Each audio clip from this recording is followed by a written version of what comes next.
오늘 정말 한국 IT 업계를 그냥 통째로 뒤흔들 만한 엄청난 뉴스가 나왔습니다. 바로 네이버하고 두나무가 손을 잡는다는 건데요. 합쳐서 만드는 회사 가치가 무려 20조 원에 달한다고 합니다. 도대체 이게 무슨 얘긴지 지금부터 하나하나 뜯어보겠습니다. 자, 이 숫자 좀 보세요. 20조 원. 이게 사실 감이 잘 안 오잖아요. 이게 얼마나 큰 규모냐면 우리나라 IT 역사에서 거의 없었던 역대급 딜이라고 보시면 됩니다.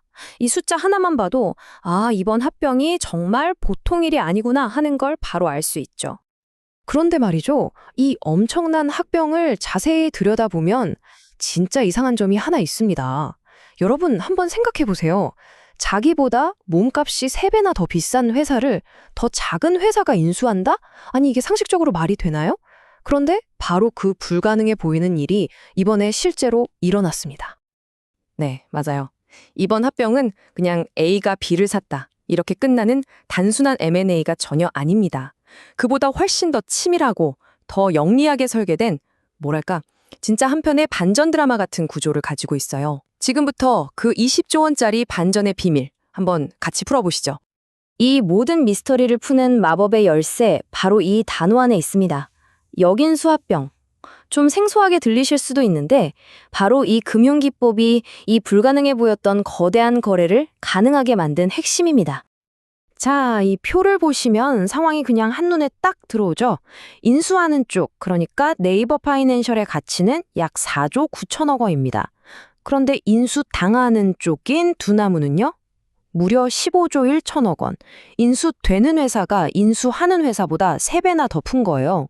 이게 바로 그 유명한 새우가 고래를 삼키는 격인데 대체 어떻게 이게 가능한 걸까요? 자, 이제부터가 진짜 재밌어집니다. 아니, 체급 차이가 이렇게나 나는데 네이버는 어떻게 합병된 거대 회사의 운전대를 꽉 잡을 수 있었을까요? 이 금융의 마술이 어떻게 작동하는지 그 아주 영리한 설계도를 한번 들여다보겠습니다. 이 역인수 합병을 좀 쉽게 풀어서 설명해 드릴게요. 일단 서류상으로는 법적으로는 작은 회사인 네이버 파이낸셜이 덩치가 훨씬 큰 두나무를 흡수하는 모양새를 취하는 겁니다.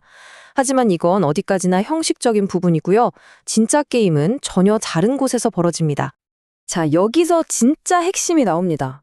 바로 이 두 번째 항목이에요. 합병 후에 회사 지분이니까 회사의 소유권 자체는 두나무 쪽 주주들이 훨씬 더 많이 가져가요. 하지만 회사의 중요한 결정을 내리는 투표권, 즉 의결권은 네이버에게 넘겨주기로 약속을 한 겁니다. 한마디로 주인은 두나무가 하고 경영은 네이버가 하는 정말 기가 막힌 동업 구조를 만들어낸 거죠. 자, 그럼 이제 어떻게 합병했는지는 알았으니까 왜 이런 엄청난 일을 벌였는지 그 진짜 속내를 들여다봐야겠죠. 네이버와 두나무, 이 두 거인이 합쳐져서 과연 어떤 미래를 그리고 있는 걸까요? 이 표가 그 이유를 가장 확실하게 보여줍니다. 둘이 합치면요, 연간 영업이익이 가뿐하게 3조 원을 넘어가고요. 당장 쓸 수 있는 현금만 거의 9조 원에 육박합니다. 이 정도면 우리나라 최상위 금융지주사들과 어깨를 나란히 하는 그야말로 어마어마한 체급이 되는 거죠. 우리한테 가장 와닿을 첫 번째 변화는 바로 이겁니다.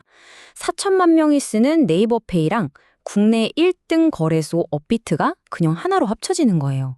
상상해보세요. 우리가 차곡차곡 모아둔 네이버페이 포인트로 비트코인을 살 수도 있고 내 업비트 지갑에 있는 이더리움으로 편의점에서 물건을 사는 날이 올 수도 있다는 거죠. 두 번째 시너지는 바로 기술입니다. 네이버가 정말 자랑하는 AI죠. 하이퍼클로버 X가 업비트 시스템 안으로 들어오는 겁니다. 그럼 어떻게 되느냐? 금융사기 같은 걸 지금보다 훨씬 더 정교하게 막아낼 수 있고요. 24시간 언제든지 나를 도와주는 AI 상담원이 생기는 거죠. 더 나아가면 나중에는 AI가 내 투자 성향을 분석해서 맞춤형 조언을 해주는 개인 투자 비서까지도 가능해집니다. 그런데 말이죠. 사실 이 모든 건 더 큰 그림을 그리기 위한 과정일 뿐입니다. 이 거대한 합병 법인이 최종적으로 바라보고 있는 곳은 바로 세계 금융의 심장, 미국 나스닥입니다. 왜 하필 미국일까요? 이유는 아주 간단합니다. 바로 몸값 때문이에요. 솔직히 우리나라에서는 아직 가상자산 관련 규제가 좀 불확실하니까 기업 가치를 제대로 평가받기가 어렵습니다. 하지만 나스닥에 가면요.